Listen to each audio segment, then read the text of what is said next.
Hola, profe, buenas noches. Buenas noches.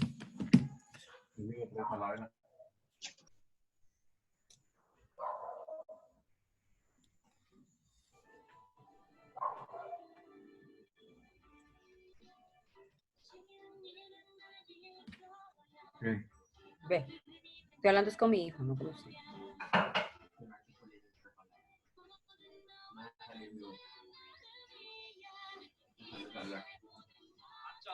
Eso sí.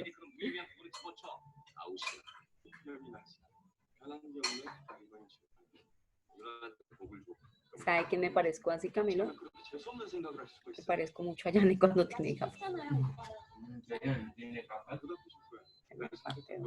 ¿Ya dañó?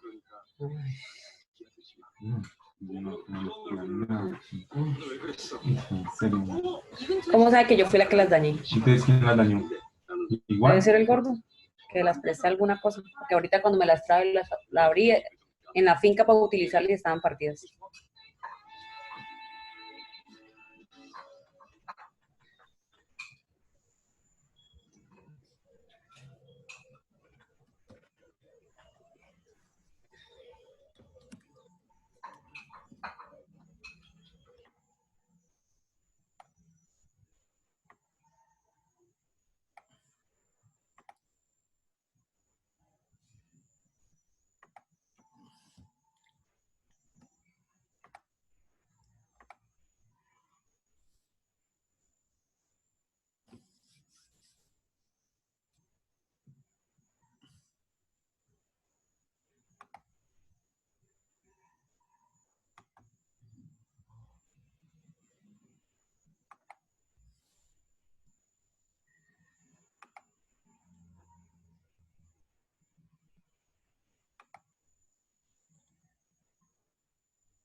Profe, ¿ahorita va a hacer el parcial o a qué horas? Terminamos la exposición y se hace el parcial. ¿Y si alcanzamos? Sobrado. Ah, bueno.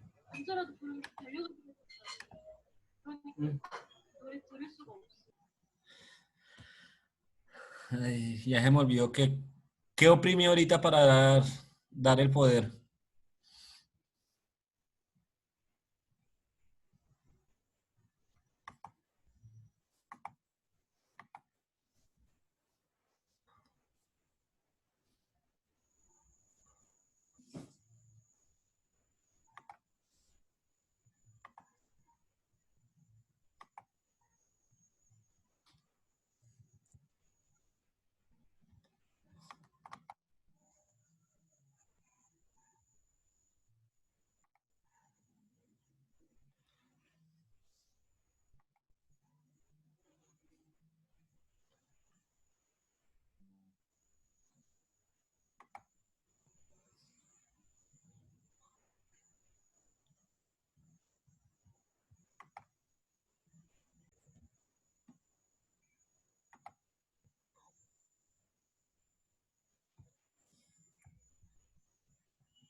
Profe, denle en stop sharing.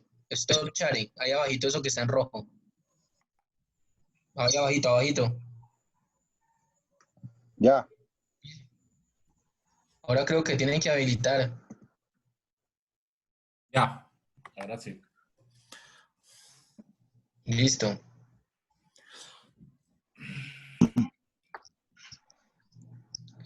Steven, ¿íbamos ahí? Sí, sí, sí, sí. Listo, bien, Ya, ya chao. vamos. Digo, Listo, perdón, listo. aquí me quedo. Listo, comencemos. Listo. Bueno, estábamos en lo que era la definición de algunos autores y decíamos que para Hoover se, la decisión se tomaba cuando había un problema como tal. Entonces era en esa situación donde se tomaba la decisión, digamos, la indicada para el tipo de problema o la situación que se encontrará, la situación en la que se encontrará la empresa. Estamos pasando también al de Greenwood. Greenwood decía que los diagnósticos de los problemas, las búsquedas y las evaluaciones de las alternativas y la elección final de una decisión constituyen las etapas básicas en el proceso de la toma de decisiones y la resolución de problemas. O sea, en pocas palabras, lo que él decía era que el proceso de la toma de decisiones o la decisión se basaba en diagnosticar cuál era el problema y buscar y evaluar cuáles eran las alternativas que se tenían para ejecutar las pertinentes acciones, soluciones para brindarle un oportuno respaldo a la situación que se presentara. Siguiente diapositiva, Además.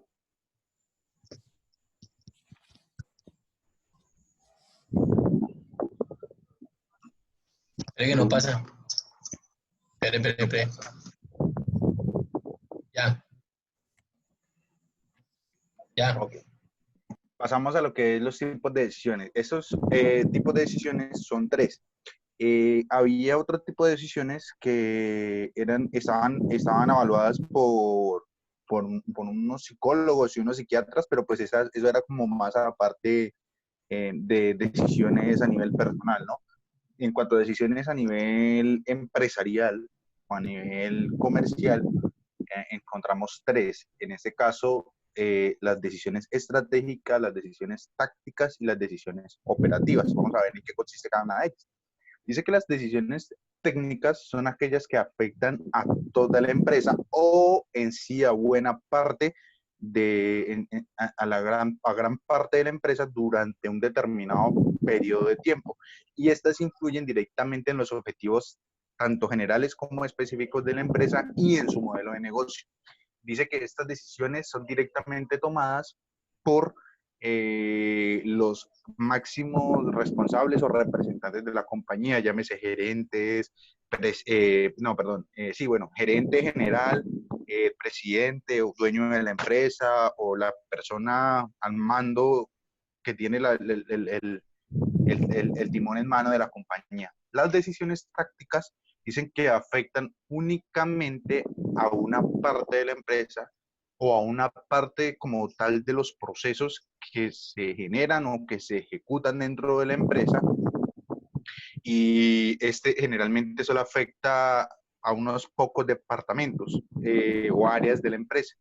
Tienen un impacto relevante de un tiempo aproximadamente de mediano plazo, o sea, más o menos 1 o 2 años como máximo, y las decisiones de esas decisiones tácticas tienen o recaen la responsabilidad exactamente sobre los jefes de departamento o jefes de área, ¿sí?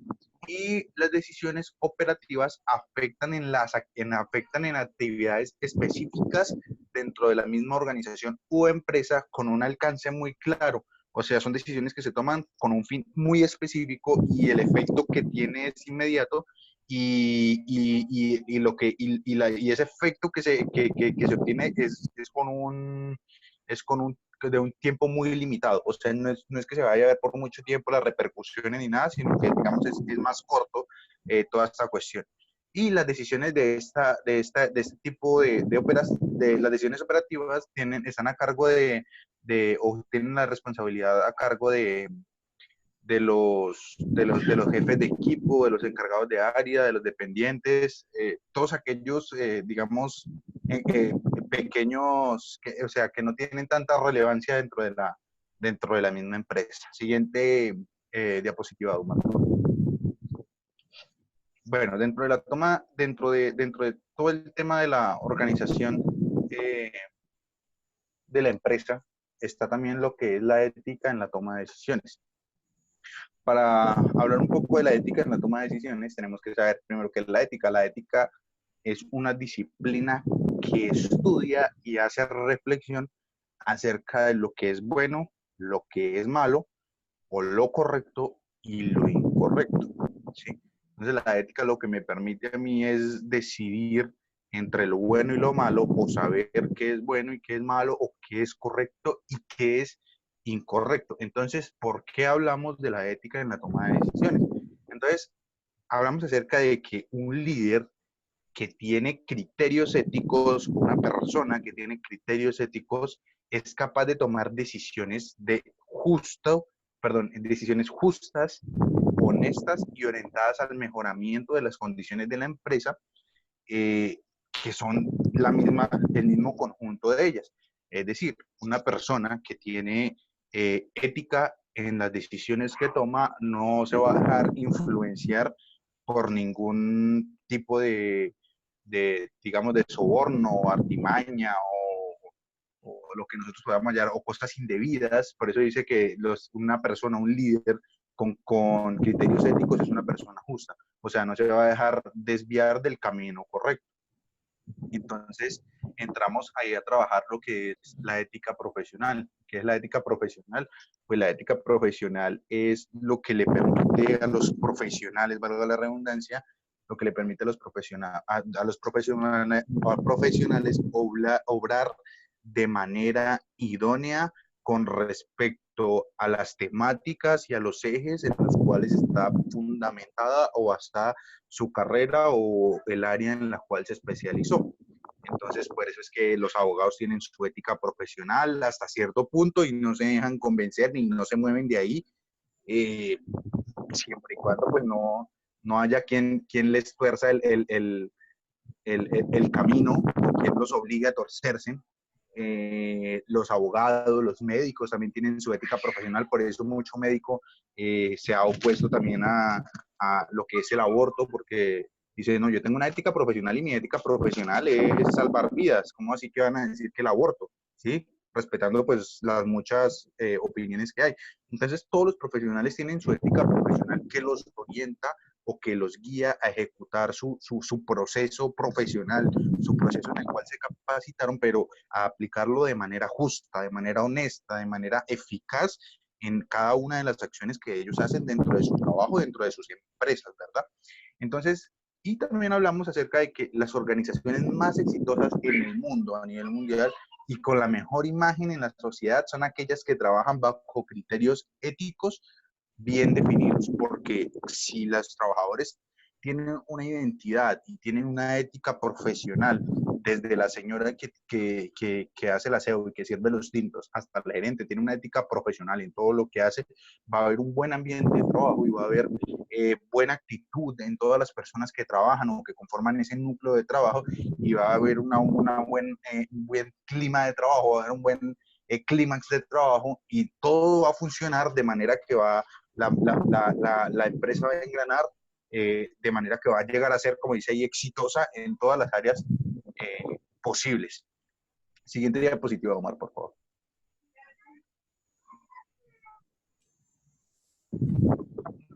Ok. Dentro de todo el tema también hablamos acerca de la estrategia organizacional. ¿Qué es la estrategia organizacional? La estrategia organizacional es un modelo que unifica e integra las decisiones para determinar planes, acciones y los propósitos de la organización. ¿Y qué significa todo esto? Es crear y ejecutar y evaluar todas las decisiones. Es decir, hay una estrategia que se plantea desde un inicio con las empresas, con las organizaciones, y esa estrategia va dirigida a generar rentabilidad, a generar empleo, a aplicar acciones que le permitan a la empresa llegar a un nivel de éxito, a un nivel en el que se pueda sostener, a un punto en el que ella se pueda sostener y pueda generar rentabilidad. Y no solamente llegar al punto de generar rentabilidad, sino poder sostenerse en ese punto, en ese punto neurálgico estratégico en el que pueden llegar a sostenerse, ¿verdad? Entonces, la estrategia organizacional va basada en la creación, ejecución y evaluación de todas las decisiones que conllevan a que la empresa llegue a ese punto y permanezca en ese punto de estabilidad financiera y económica, que es donde empiezan a ver la rentabilidad y empiezan a obtener toda esa utilidad, no solamente de poder recuperar la inversión que se hace inicialmente, tanto en maquinaria, equipos, en personal, en todo lo que tienen, en toda esa primera inversión que tiene que hacer la empresa para poder montar toda su logística y todo el equipamiento que debe tener como tal ese lugar donde se trabaja, sino que también puedan llegar a obtener una rentabilidad aún mayor que les permita a ellos generar una utilidad, un plus adicional a ellos y que les permita tener esa estabilidad en el mercado.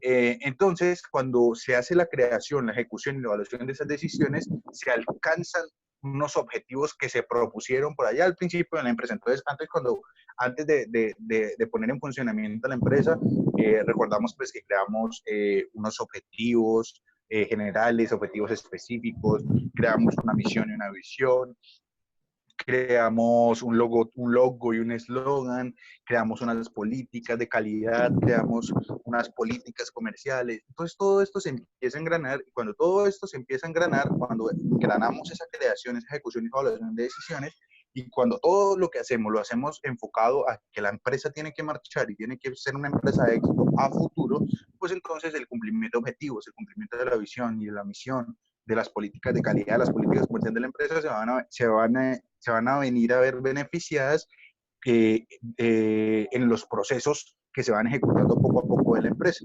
¿Sí? Dentro de la estrategia organizacional hay unas etapas. Las etapas es, el primero, el análisis estratégico. Se debe hacer un análisis estratégico de en qué situación está la empresa antes de, o sea, un análisis pre, un análisis durante y un análisis después. Se debe hacer también un planeamiento estratégico. Recordemos que el plan se hace con el fin de que no nos tome por sorpresa nada, sino que si yo tengo un plan de mercadeo, un plan de ventas, un plan de acción para todas las actividades que tengo dentro de la empresa, pues que todo se siga al pie de la letra y que nada se salga de los parámetros como tal de lo que la empresa plantea. El tercero es la implementación de una estrategia que, digamos que es muy parecido a lo que hablábamos hace un rato acerca de que hay que tener unas estrategias bases para poder amortiguar o mitigar un poco el golpe de las decisiones que nosotros tomamos dentro de la misma organización.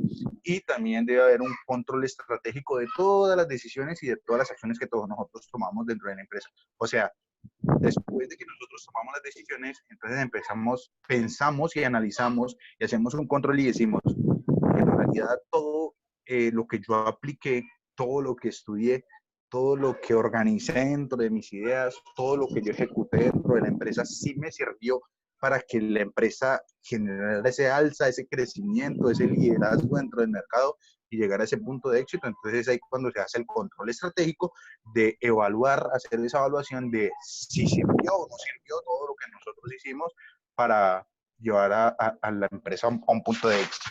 Siguiente diapositiva, por favor. Ok. Hablamos también acerca de lo que es la innovación del cambio. Y este punto me pareció muy interesante porque contradecía mucho a aquellas personas que hablaban acerca de la toma de decisiones. Porque decía que la toma de decisiones pues estaba bajo ciertos lineamientos y ciertos parámetros. En cambio, hablamos de la innovación y el cambio y hablamos acerca de que la innovación es cambio. O sea, es algo completamente diferente, ¿sí? Y como todo cambio requiere un esfuerzo, genera unas resistencias, o sea, cuando dice que genera resistencias, quiere decir que hay gente que se va a oponer a ese cambio, hay gente que no va a querer ese cambio, hay gente que se va a oponer rotundamente a ese cambio y que no va a querer realizarlo, como hay otros que van a estar de acuerdo. Entonces siempre van a haber controversias acerca de lo que es nuevo o no para la empresa, porque como decíamos hace un momento y como el profesor lo señalaba, nosotros como seres humanos le tenemos miedo a ese movimiento cuando estamos dentro del comodín, cuando estamos ahí en ese lugar donde estamos tranquilos y estamos relajados, La y zona de donde confort. están en esa zona de confort. Y entonces siempre va a haber ciertas resistencias en cuanto a eso. Y dice que toda innovación también debe darse de manera precisa para la visión y el liderazgo de la misma empresa. Dice ahí, además, que en muchos casos se requiere un incremento del rendimiento. Es decir, cuando la empresa está andando, está trabajando a cierto ritmo, a cierta cantidad de revoluciones, y se quiere innovar y se quiere cambiar y se quiere ir a un crecer y se quiere innovar, pues entonces debe haber un incremento del esfuerzo, hablábamos hace un rato, y del rendimiento, no solamente de las máquinas, ¿sí?, sino también del personal y del talento humano que trabaja y que hace que sea una empresa en la que se pueda trabajar, ¿sí? Deben ser capaces también simultáneamente, y me parece una frase, de innovar y dar rendimiento y armonía dentro de la misma empresa. Para innovar se requiere el cambio en la cultura, en la organización, en la estrategia y en la forma de trabajar. Innovación significa cambio, por eso hablamos acerca de innovación y cambio. ¿Qué es innovación y cambio? Pues la innovación nos lleva a un cambio, nos lleva a pasar de un estado a otro estado, de pasar de no tener nada a tenerlo todo, de tener poco a tenerlo mucho. Entonces nos lleva a un estado, digamos que todos esperamos llegar siempre a un estado aún mejor o aún mayor. No creo que nadie piense, no, yo voy por debajo y ahí voy calladito y quietico y de a poquito. No, yo creo que todos aspiramos a tener cosas grandes y a hacer cosas grandes dentro de la vida, ¿verdad? Ya las decisiones que nosotros tomemos, volvemos a la parte de las decisiones, pues ya nos van a ir indicando si lo que nosotros estamos haciendo nos está sirviendo para alcanzar esos objetivos que tenemos a largo, a corto plazo para la vida de cada uno de nosotros. En la actualidad, toda organización debe cambiar para poder sobrevivir, y más en esa actualidad que nosotros estamos viviendo o adoptando en estos momentos, una actualidad en la que las empresas se han visto muy afectadas por toda esta cuestión de la pandemia, porque han tenido que adoptar medidas que nunca se habían ejecutado, empresas donde nunca habían hecho teletrabajo y las han tenido que hacer. ¿Sí? Nosotros, pues, radicalmente nos tocó también utilizar acciones como estudiantes universitarios, nos tocó utilizar acciones que nos permitieran tener todo ese tipo de convivencia entre maestro y alumno, entre tutor y alumno, vía virtual, porque no podemos reunirnos, pero entonces son nuevas acciones, porque nunca lo habíamos hecho dentro de la universidad. Nunca lo habíamos hecho y nunca lo habíamos hecho. Entonces, todas estas experiencias son nuevas, tanto las universidades, muchas empresas se tuvieron que adaptar. Por ejemplo, hace poco mi hija tenía una cita médica y estábamos programados para ir a esa cita médica en la fecha y en la hora que indicaban, pero a última hora, como faltando una hora, nos llamó la encargada de las citas y nos dijo, no, es que ya no les toca traer la niña, sino que la cita la van a hacer por videollamada, por teleconferencia. Nosotros dijimos, bueno, wow, porque se están preocupando. Entonces es una manera diferente. ¿Cuándo había uno recibido una cita por videollamada? ¿Sí? Entonces todas las empresas se han tenido que ir adaptando y cambiando a toda esta cuestión. Y escuchaba yo hace unos días a alguien que hablaba acerca del tema y decía, y les toca cambiar y adaptarse al sistema, porque esto no es de un día para otro, ni va a ser de 1, 2 meses, 10 meses, ni un año, sino que toda esta cuestión de este virus y eso nos va a acompañar durante mucho tiempo. Y nosotros vamos a tener que estar preparados y las empresas van a tener que estar preparadas. Y las cosas tienen, y todo el mundo tiene que estar preparado, las personas deben estar preparadas y todo el mundo tiene que estar preparado para los cambios que se avecinan. Aquí hay una frase muy célebre ahí debajo de la imagen que dice, las barreras o barreras al cambio son barreras de innovación. Entonces nosotros a veces como seres humanos nos troncamos mucho porque se nos presentan barreras, porque se nos presentan inconvenientes. Pero todos esos inconvenientes que se nos presentan para avanzar, resulta que son el epicentro o son el trampolín para dar un paso más de éxito en nuestra vida. Siguiente diapositiva, Dumar, por favor. Bueno, hay unos factores que facilitan o impiden el cambio y la innovación dentro de la empresa. Y básicamente son tres. Esos factores que impiden o facilitan son las personas, la estructura y el clima y la cultura. ¿Y por qué estructura, personas, clima y cultura?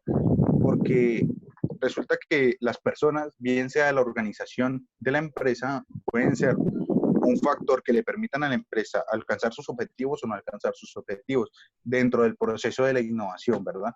Porque no todos los empleados, no todo ese cliente interno está o se adapta fácilmente a las nuevas políticas, a las nuevas ideas, a las nuevas estrategias, a los nuevos caminos o a las nuevas situaciones en las que quiere interactuar la organización. Entonces, como hay otros que se acoplan o que se aglomeran de una manera adecuada, entonces ese tipo de personas, ese cliente interno puede llegar a ser un punto de quiebre o un punto de éxito crucial para la empresa. Entonces, pueden ser factores facilitadores, entes facilitadores para que la empresa alcance un punto de cambio y de innovación ideal, o pueden ser para que la empresa no crezca, no produzca, no cambie y se quede ahí en ese punto donde está bien. La estructura de la organización. O sea, hay gente que se adapta mucho al papel o al rol que tiene dentro de la empresa y no visiona y no ve y no ejecuta acciones que le permitan decir, bueno, esto se puede hacer para cambiar este estilo de trabajo, esta decisión se puede tomar para realizar estas acciones que me permitan a mí generar más rentabilidad o que me permitan a mí ganar tiempo en mi trabajo o los procesos de movimientos y para rendimiento dentro de la misma empresa. Entonces, hay muchas personas que se aferran mucho al papel que tienen dentro de la empresa, su rol que juegan dentro de la organización y no descubren ese medio por explorar, ese ámbito que hay por explorar en el cual nosotros podemos ser muy productivos. Hay muchos medios en los cuales nosotros podemos ser productivos. Y también está el clima y la cultura de la empresa. O sea, la empresa ya viene a un ritmo, viene a un paso, viene trabajando de una manera, trabajando con cierto ritmo, con ciertas situaciones. Y cuando vienen esos cambios así repentinos en los que dicen, no se puede trabajar ahora desde acá, sino que hay que trabajar desde la casa, porque hay que hacer teletrabajo, porque hay que hacer conferencias desde la casa, porque se deben hacer muchas cosas. Todo ese clima y toda esa cultura con la que se venía trabajando dentro de la misma organización se ve afectada y resulta muy neurálgico para muchas personas poder adaptarse a eso. Entonces, una cosa es poder trabajar desde la casa y otra cosa es poder trabajar directamente desde el lugar donde nosotros estamos trabajando, desde el mismo trabajo.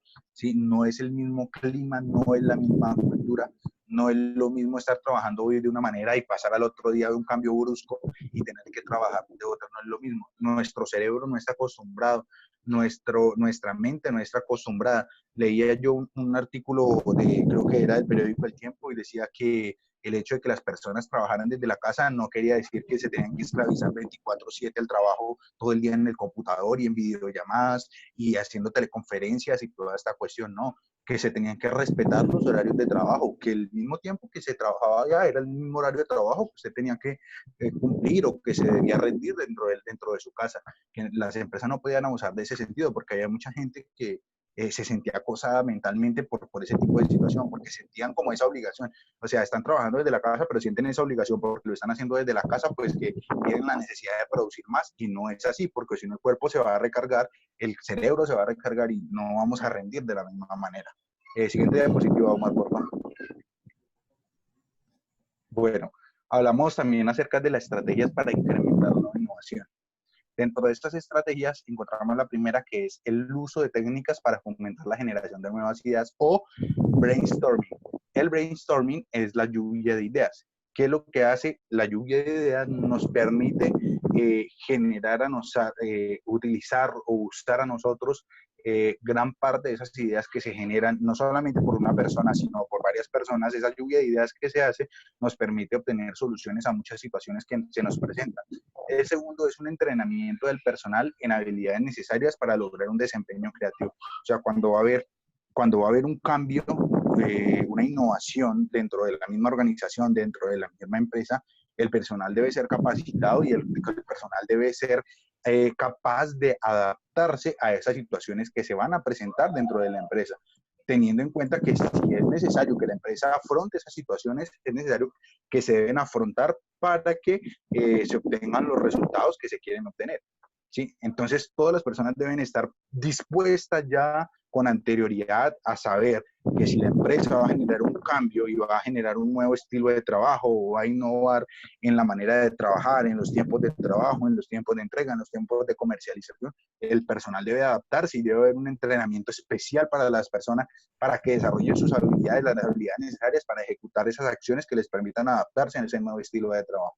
También dice que debe haber un proceso de selección y evaluación que reclute los individuos creativos y asigna los puestos de trabajo más individualizados.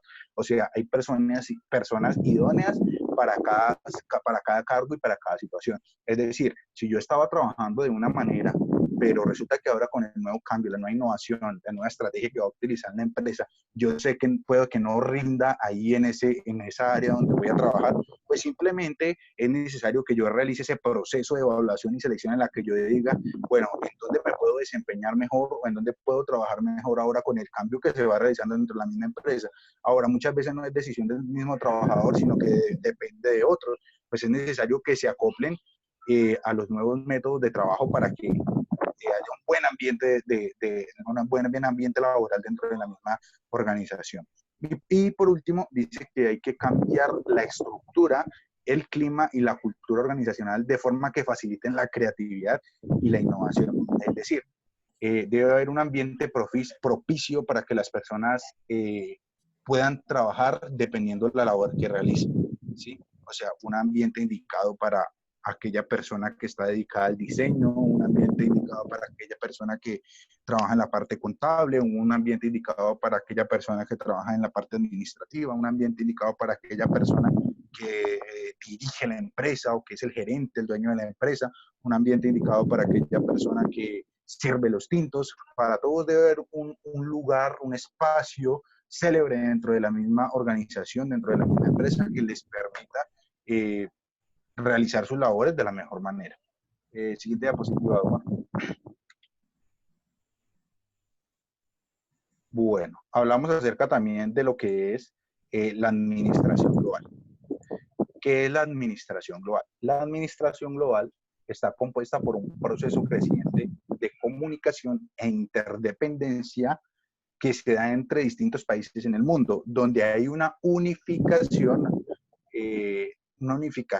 de mercados, de sociedades y de culturas para que eso a su vez traiga unas transformaciones en la parte social, en la parte económica y en la parte política que va a ser de carácter global. O sea, todas esas acciones que se utilizan dentro de la administración global, todo eso que se ejecuta, de esa comunicación, esa interdependencia a la que está hablando, que se ejecuta en diferentes países del mundo, pero todos se unen con un mismo fin.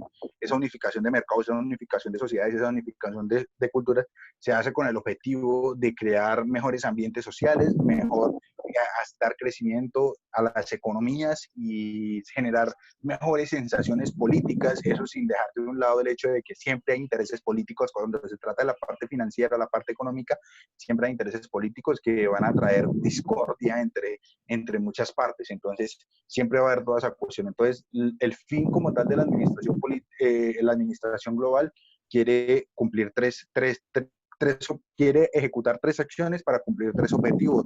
La primera es unificar mercados, sociedades y culturas para producir transformación a nivel social, económica y política, y esto para que genere un cambio a nivel global. Siguiente diapositiva, Omar.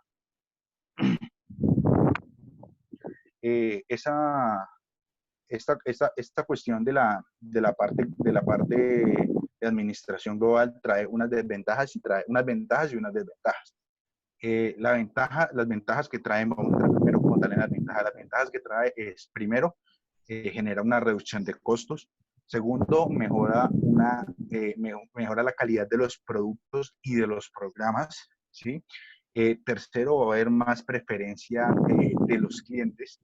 Y cuarto, va a haber una mayor eficacia competitiva en el mercado, ¿sí? Todo esto con el fin de que tanto las empresas como los países desarrollen sus economías y puedan crecer de una manera que ellos puedan generar cierta rentabilidad, ¿no? Y entre las desventajas que tenemos están muchos gastos administrativos o gastos administrativos cuantiosos, ¿sí? Porque el tener que extenderse a otros países del mundo y el tener que, aunque hablamos de unificación, hablamos de que hay que extender ideas al hemisferio oriental del planeta, y eso va a generar unos gastos excesivos o unos gastos administrativos aún mayores de los que la empresa está generando. Entonces se debe hacer un estudio de si es viable o no generar ese tipo de convenios que le permitan a la empresa, a la organización llegar a ese otro lado del mundo. También dice que reduce la eficacia de la administración en cada país, porque ya el gerente, el encargado de la empresa ya no puede estar pendiente de lo que sucede acá en Colombia, de lo que va a suceder en la tienda que hay en Estados Unidos, de lo que va a suceder en la tienda que hay en China, de lo que va a suceder en la tienda que hay en Rusia, de lo que hay en la tienda, en el almacén, en la comercializadora, en la empresa que hay en España. O sea, no va a poder estar pendiente de eso. Entonces se va a reducir en cierta manera la eficacia como tal de la administración de cada país y va a tener que delegar. Esto por un lado puede ser beneficioso, pero por otro pues no puede ser tan beneficioso. Beneficioso porque se va a quitar un poco de carga laboral y va a permitir que crezca en cierta manera la organización en esos ámbitos allá por fuera, pero no tan beneficioso porque nunca se sabe en manos de quién se está dejando su empresa o en manos de quién está dejando esa tal magnitud de tal responsabilidad. Entonces eso va a generar cierto pragmatismo ahí entre las partes de si lo dejo o no lo dejo, si se puede o no se puede, si será que sí va a cumplir o no va a cumplir. Dice que también van a haber productos que no van a dejar a los clientes totalmente satisfechos. Porque si yo no sé qué es lo que están produciendo en la empresa o en la comercializadora de Estados Unidos, pues no sé si el cliente está quedando exactamente o bien satisfecho como se quiere, ¿sí?